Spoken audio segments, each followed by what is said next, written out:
Amis téléspectateurs, J'ai entendu ça aux infos. Réseaux sociaux, on est très fiers. C'est ça Il est 9h40 tout pile sur France Inter, l'instant M de retour dans vos oreilles. Merci d'être avec nous ce soir. c'est ça quand on est en direct. De retour et pas tout seul, lui, le magazine de l'homme moderne fondé en 1964 par Daniel Philippaki aussi est de retour. Dans les kiosques relancés il y a 5 ans par Frédéric Beigbeder, il s'était éclipsé depuis plusieurs mois. Il nous revient sous forme de trimestriel, de la fille en couverture, Allez, ni les fesses, ni le sexe. On en devine à peine les seins.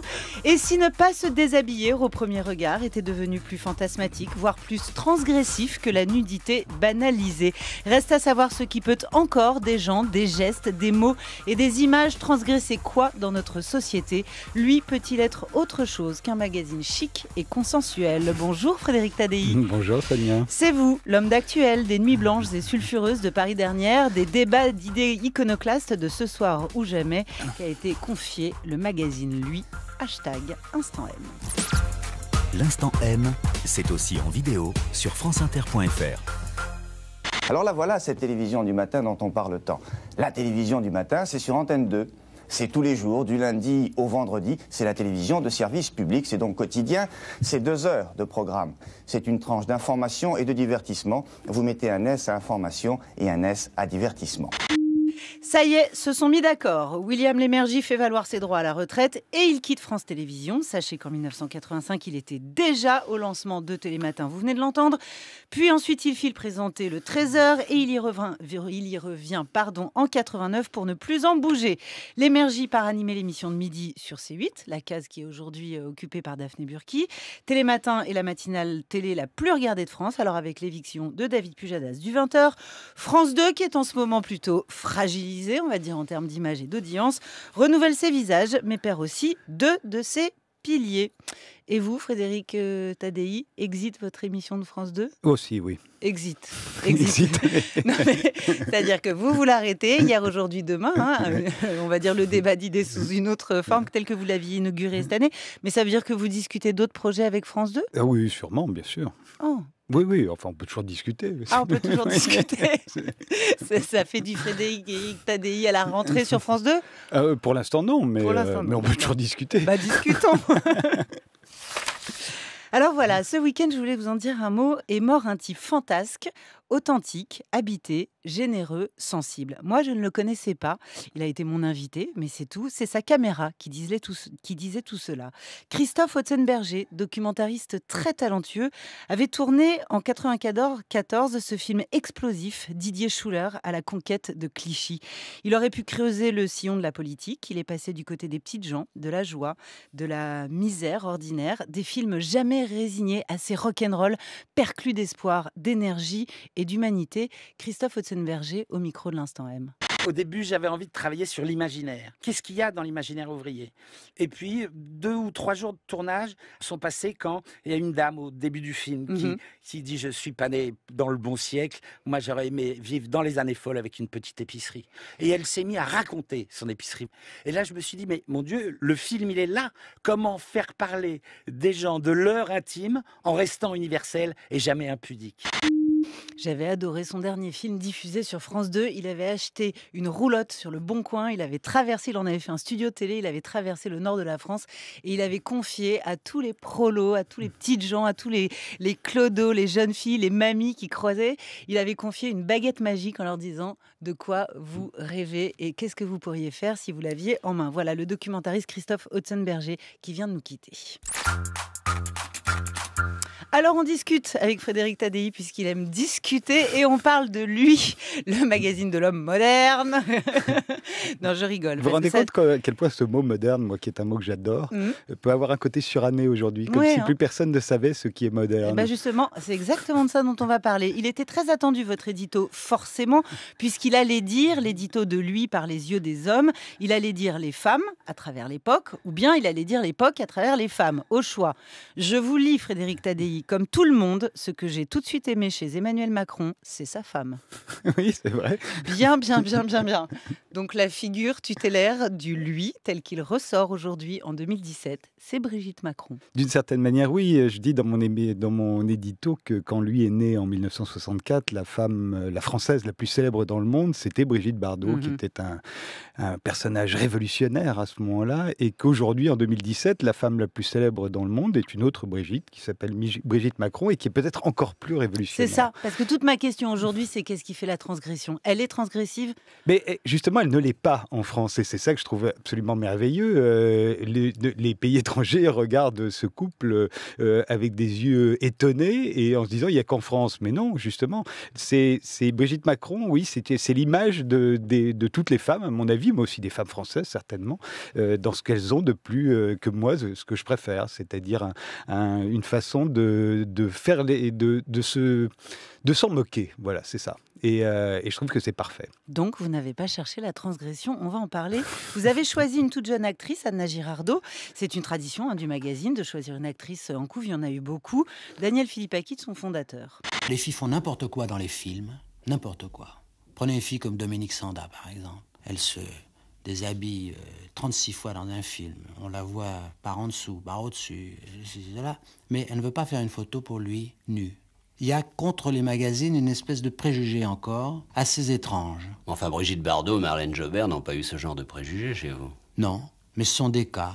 Ce sont des filles, d'ailleurs, particulièrement intelligentes. Génial, hein. Voilà, alors, pourquoi avoir choisi de faire une couve avec Anna Girardot, jeune actrice, pas non plus vraiment une star, qui vous refuse de poser nue?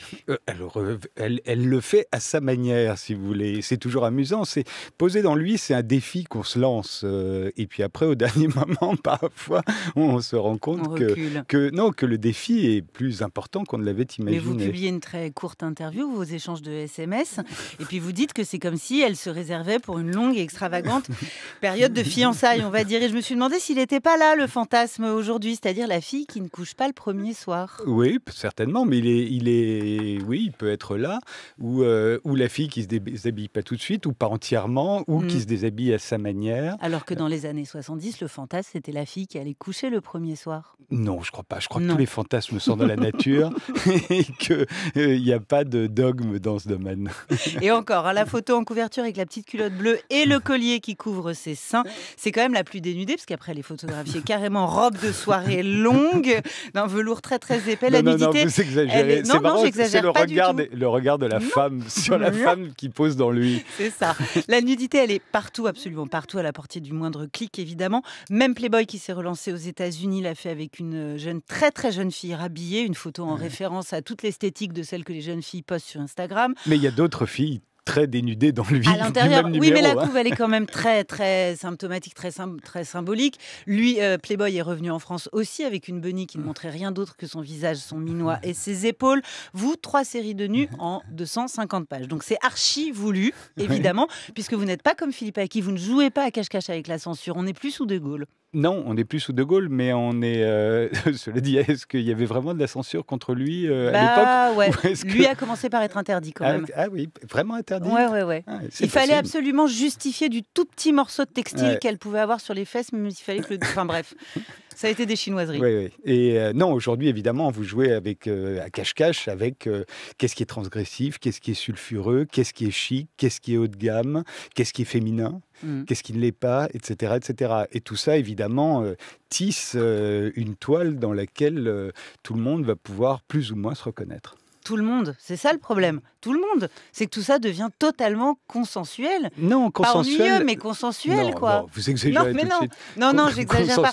Non, mais ce que je veux dire, c'est que l'homme moderne, puisqu'on en parlait, ce mot de moderne, c'était moderne, pourquoi? Parce que c'était le canard de l'après-révolution sexuelle. Non. Donc c'était ça, sa modernité. Non, en 64, la révolution sexuelle, elle a eu lieu il y a déjà très longtemps. La révolution sexuelle, c'était après la guerre de 14. Oui, vous voyez, quand les femmes ont raccourci leurs jupes et coupé leurs cheveux et qu'elles ont commencé à flirter. C'est là la révolution Ouais. sexuelle. Après, dans les années 70, c'est de la rigolade. C'est vrai? Non, c'est vrai, vous le pensez vraiment? J'étais trop petit, vous savez. Alors, je préférais penser que la révolution sexuelle allait m'attendre. Brigitte Lahaie est interviewée dans le premier numéro de Playboy lors de sa réédition française. Et elle dit, quand je racontais dans un dîner que j'étais une actrice porno, tout le monde arrêtait de parler. Aujourd'hui, il faut une hardeuse à table dans n'importe quel dîner branché. Oui, vous trouvez, vous? Je sais pas, manifestement, je ne suis Est-ce pas que invitée. Est-ce que vous en avez eu à ce micro? Des hardeuses? Oui. Oui, bon, alors il doit avoir raison. Elle doit avoir raison. Oui, sans doute. Paris Dernière, c'était votre émission. 8 ans de balade nocturne dans les rues de la capitale, et entre clubs échangistes, boîtes de striptease, sorties de boîtes de nuit. Mais oui. Moi, j'aime pas les ambiances glauques et c'est un peu trop glauque pour moi. Je suis un peu petite fille, tu sais, dans la rue. Ah oui, les actrices de X, finalement, ont une morale assez sévère. Mais moi, j'aime le rose, les bonbons, les fleurs. Oui, le glamour. C'est ouais, quand même. Le hard glamour, comme vous dites. Ah, disons, si ça commence par les fleurs, après, ça peut délirer, mais là, c'est trop direct. Bon, tu t'en vas, là? Bah ouais. Bon. Tu viens, je te fouette? Est-ce que c'était ça, Paris Dernière? Est-ce que c'était l'après révolution, libération sexuelle? Est-ce que c'était le moment où deux mondes convergeaient, celui des professionnels de la nuit, de la fête, du sexe, celui des amateurs de la nuit, de la fête et du sexe? Je ne crois pas que Le ça moment de la a bascule. commencé avec Paris Dernière, ni Non. que ça s'est terminé quand j'ai arrêté Paris Dernière. Mais est-ce que En Paris revanche, je pense Dernière, que ça Paris racontait Dernière ça? l'a raconté.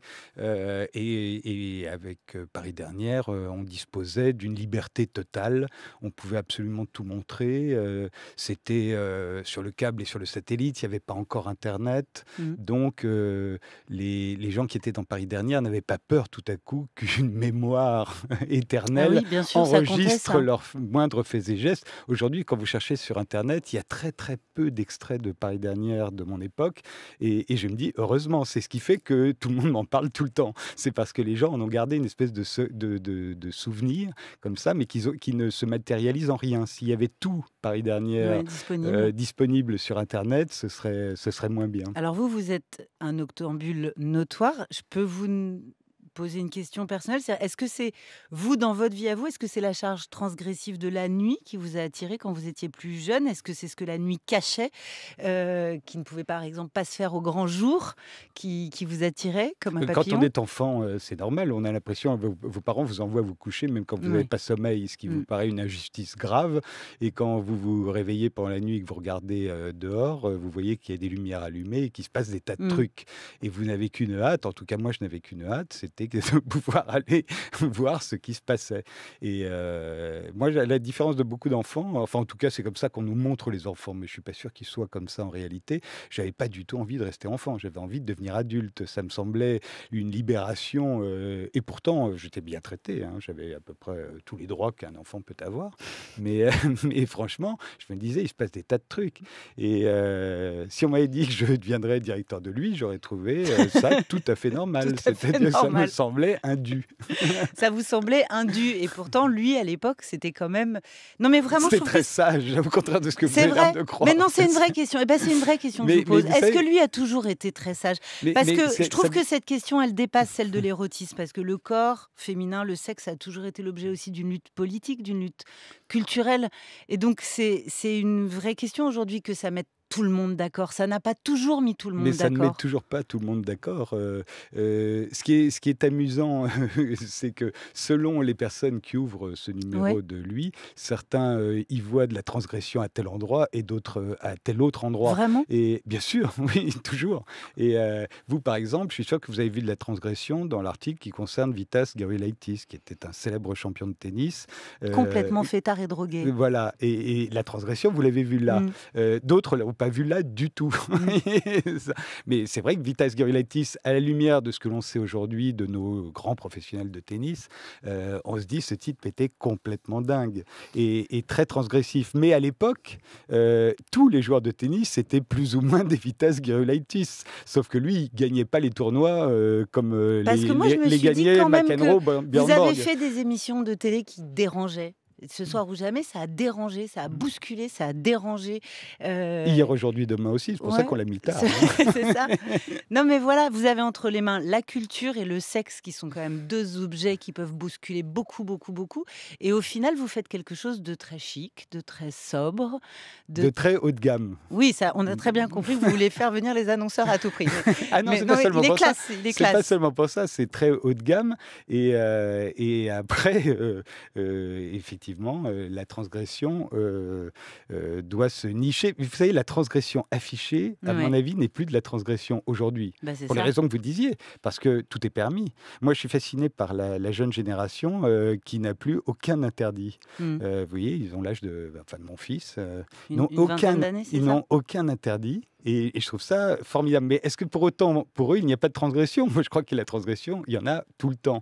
C'est comme c'est quoi un riche, quoi. Un riche, c'est quelqu'un qui gagne 3 fois plus que vous. Vous voyez ? Et donc, on peut être riche à n'importe quel niveau. Alors, justement... Il est riche, l'homme, lui. C'est qui l'homme, lui ? Lors de son relancement, l'homme de lui. Eh ben, vous avez dû vous poser la question. Qui est votre lecteur ? Qui est l'homme, lui ? Lors de son relancement en 2013, Frédéric Beigbeder avait signé un édito vengeur sur la condition masculine. Ensuite, il avait un peu nuancé. Il avait dit « Le cadavre de l'homme bouge encore ». Il définissait lui comme un journal de femmes nues, devenu un manifeste pour une masculinité féminine à tendance libertaire. Comme vous êtes beaucoup plus intelligent que moi, vous allez me dire ce que ça veut dire. Je croyais que lui... Non.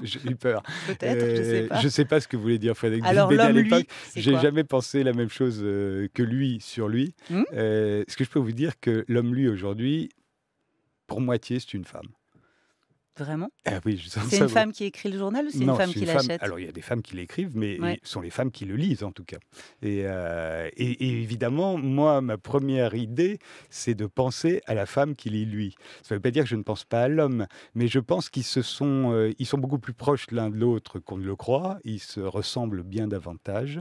C'est pas pour autant que ce sont les mêmes, mais les histoires de féminisme, de masculinisme, etc., me semblent totalement hors de propos. Totalement hors de propos. En même temps, vous avez maintenu une rubrique culte très ancienne dans le Canard qui s'appelle la défense du consommateur, indispensable. Et puis alors comme là vous passez en trimestriel, la pagination augmente et alors la défense aussi. La défense du consommateur est toujours plus défoncée que le consommateur à coup de shopping, déco, design, haute technologie et tout. Et plus je regardais ces pages et plus ça fait penser plutôt à l'homme Playboy, celui de Hugh Hefner qu'il avait inventé là aussi au tout début, à la fin des années 50-60, c'est-à-dire cet homme blanc à fort pouvoir d'achat, très attiré par les écrans, la haute technologie, qui reconquiert l'espace domestique qui jusque-là était laissé à la femme. C'est cette espèce d'homme qui sort jamais de son lit, qui travaille, qui baise dans son lit, qui se filme et qui filme. Enfin, il y avait un truc assez visionnaire quand même. Non, assez visionnaire. Oui, chez Hugh Hefner, c'est sans aucun doute, mais chez Philippe Aki aussi. Vous savez, le côté marchand et l'éloge de la marchandise, il est inhérent à lui, comme il était inhérent à Playboy, au Playboy de Hugh Hefner. Parce qu'on vit dans un temps de marchandisation. Donc marchandisation du sexe, du corps et des objets, ça va avec ? Du sexe, non, puisqu'il n'y a pas d'éloge de la prostitution dans lui. Mais en revanche... Faire l'éloge du sexe, c'est pas forcément faire l'éloge de la prostitution. L'éloge de la marchandisation du sexe, si, ce serait. Et ce qui n'est pas du tout le cas, au contraire. Lui, c'est plutôt un sexe libertaire, gratuit, totalement désintéressé, mais très intéressant. Mais très intéressant. En tout cas, il y a une apologie du matérialisme et de l'embourgeoisement. Depuis toujours, mais nous vivons dans une société hyper matérialiste, hyper sexualisée, hyper matérialiste. Et lui, trône au milieu de tout ça, avec, il en renvoie, si vous voulez, les rayons, comme ça, un peu déformés, mais pas tant que ça. Et la femme, lui ? Ah, elle est merveilleuse. Oui, d'accord, elle est merveilleuse, super. Elle est formidable. Est-ce qu'elle va rester aussi glamour, aussi glacée, aussi inaccessible qu'elle a été sous Beigbeder ? Aussi parfaite. Elle était comme ça sous Beigbeder ? J'aurais dû lire ce journal. C'était pas la Bunny, c'était pas la Plémette, c'était pas la fille d'à côté. Et vous ? Et moi, ça va être différent. D'accord. 4 €, lui, en kiosque. C'est la fin de l'Instant M. Merci Frédéric Tadei. Je vous en prie. Vous restez sur Europe 1 l'année prochaine ? Oui. Super, bonne nouvelle. Bonjour Thomas Chauvineau. Salut Sonia De Villers. Ça va ? Ça va très bien. Alors, grand bien vous fasse ? Eh bien, avaler un complément alimentaire dont on ne sait pas très bien de quoi il est fait, se faire injecter des acides ou du botox, jusqu'où même tenter le régime des Vikings. Jusqu'où sommes-nous prêts à aller pour être beaux sur la plage cet été dans le maillot 01 45 24 7000 et grand bien vous fasse à radiofrance.com. On attend évidemment vos recettes. Ou bien vous pouvez rester au naturel aussi, c'est pas mal non plus. Une fois qu'on a lu lui, de toute façon, on ne veut plus se mettre en maillot de bain.